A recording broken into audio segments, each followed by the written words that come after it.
તો hello guys, રંજનની દુનિયામાં સ્વાગત છે। તો આજે હું તમને થોડું દાન વિશે, અત્યારનું જે લોકો દાનને કેવી રીતના સમજે છે, શું સમજે છે, દાન કેવા પ્રકારનું હોય એ વિશે થોડી ચર્ચા કરવા માગું છું।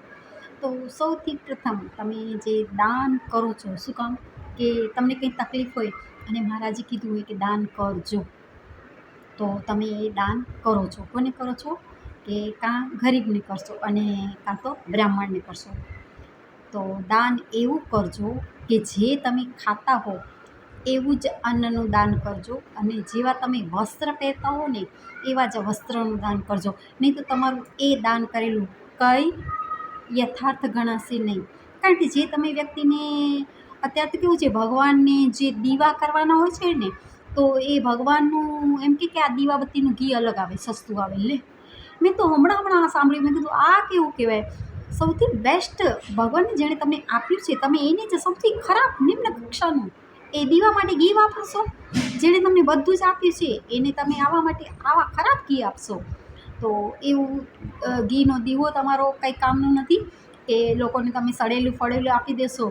કે અત્યારે કેવા છે, દાન માટેના વસ્ત્રો અલગ આવે છે, દાન માટેનું અલગ અનાજ સસ્તું સડેલું, જે સામેવાળો વ્યક્તિ ખાઈ ન શકે, પહેરી ન શકે તમારા કપડાં, એ કંઈ કામનું નથી। તો મહેરબાની કરજો, જો તમને જો દાન કરવું જ હોય ને તો એવું કરજો કે સામેવાળો વ્યક્તિ ખાઈ પી અને રાજી થાય અને તમને આશીર્વાદ આપે, અને એવું કપડું આપજો કે તમે જે પહેરી શકો, જે તમને મનગમતું હોય ને તમે પહેરીને ખુશ થાઓ ને એવું જ કપડું તો તમે જો સામેવાળા વ્યક્તિને આપશો ને દાનમાં, તો એ બી એટલું જ પહેરીને ખુશ થશે ને તમને આશીર્વાદ આપશે।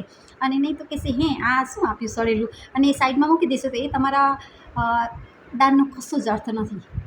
એ જો સાઈડમાં પડ્યું રહેશે ને, એ વ્યક્તિ પહેરશે નહીં, તો એ તમારા દાનમાં કશું જ મહત્ત્વ નથી। તો માટે દાન કરો ને તો એવું કરજો કે સામેવાળા વ્યક્તિ ખાઈ શકે, પી શકે, પહેરી શકે, ઓઢી શકે। અને આ મહેરબાની કરજો, આ ગાયો માટેનું તમે શું કહેવાય, આ દીવાબત્તી માટેનું જે અલગ સડેલું ઘી લાવો છો ને, સસ્તું 100 રૂપિયાવાળું આટલું એમ કે મળે છે, આટલું બધું મોટું પાઉચ આવે છે, ખોટું છે। એના કરતાં તેલનો દીવો કરો એ ચાલશે, સમજ્યા તમે? પણ આવા સડેલા ઘી ના લાવો, અને આ સ્પેશિયલ એમ કે ભગવાન માટે દીવા માટે એમ કે આ સસ્તું ઘી આવે છે એવું ના કરો। જેણે આ ત્રિલોકીનાથે જેણે તમારા પર આટલી મહેરબાની કરી હોય, તમે કરોડોના ઘરમાં રહેતા હો અને તમે આવા વિચારધારા ધરાવો છો કે તમારા દાનનું કંઈ મહત્ત્વ નથી, તો એવું દાન મહેરબાની કરીને કરતા નહીં, અને કરો તો વ્યવસ્થિત કરજો। સોરી અગર કોઈને ખોટું લાગ્યું હોય તો મને માફ કરજો। ચલો, જય મોમાઈ અને જય શ્રી કૃષ્ણ।